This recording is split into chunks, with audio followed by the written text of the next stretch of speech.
Good morning all of you.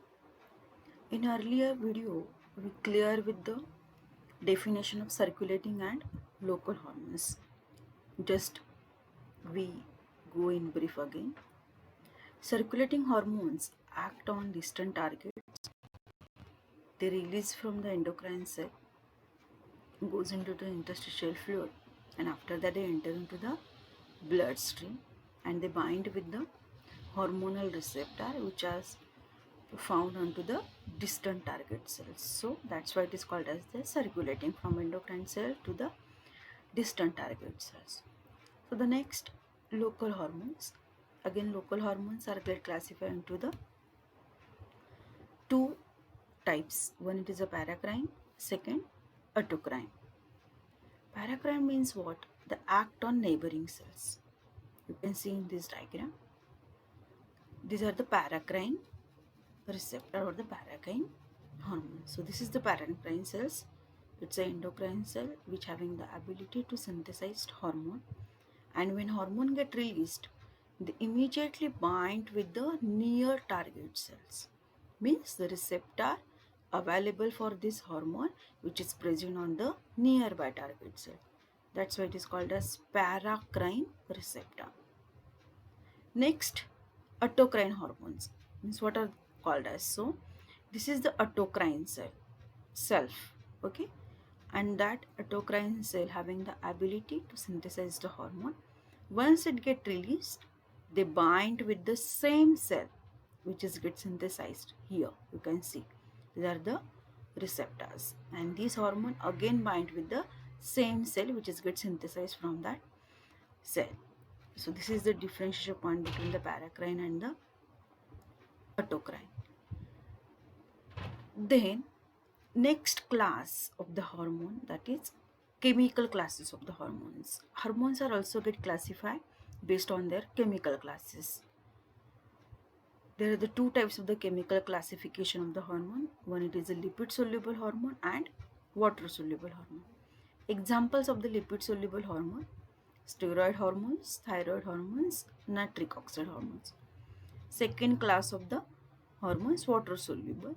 Example, amine hormone, peptide hormones, protein hormone, eicosanoid hormones. We go one by one. First, lipid soluble hormones. Example, steroids. They are derived from the cholesterol. Example, aldosterone. Next, thyroid hormones are again get subdivided into the two hormones, T3 and the T4. They are attaching iodine to the amino acid tyrosine. Next, nitric oxide is specifically it's a gas. It is synthesized by the nitric oxide synthase. Next class of the hormone, water soluble hormone. Example, amine. Modified amino acids are amino acid put together, and the example of the amine hormones, serotonin, melatonin, histamine, epinephrine. Next example, peptides, chains of 3 to 49 amino acid. Human growth hormone is the example. Insulin and the oxytocin are the examples of the peptide hormones. Then the protein hormones, specifically the chemical class, it is chains of 50 to 200 amino acids. And the example of this protein hormone, thyroid stimulating hormone, TSH. Then the eicosanoids derived from the arachidonic acid. Specifically, it made up with the 20 carbon of fatty acid chain. And the example, prostaglandins and the leukotrienes. So after the classification of the hormones, how the hormone transport in blood, that is very important. So again, it is based on the lipid solubility and the water solubility. So the protein hormones are water hormones.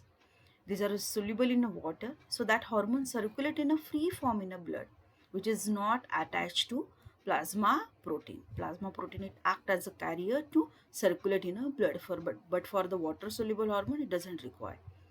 So the next, that is a steroid and the lipid and the thyroid hormone. These are all the examples of the lipid hormones. So it has to bind with the plasma proteins, then and then only they can circulate into the bloodstream.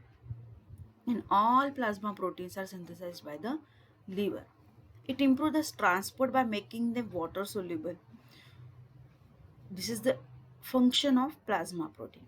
Slow loss of hormone by filtration within the kidney, and it acts as a reserve for the hormone. So next, what is the general mechanism of hormone of action? How the hormones produces their physiological actions. So hormone binds to the cell surface or receptors inside the target cell, as we earlier discussed. So cell may then synthesize a new molecule, or either they change the permeability of the membrane, or either they alters the rates of reactions, either by phosphorylation or the dephosphorylation. Each target cell responds to hormone differently. Either they produces the excitatory effect, or either they produces the inhibitory effect, which is totally depending upon the nature of the hormone and the organ system. For example, liver cell, insulin stimulates the glycogen synthesis, and here adipose tissue, when the hormone binds with the adipose tissue. In this example, insulin stimulates the triglyceride synthesis.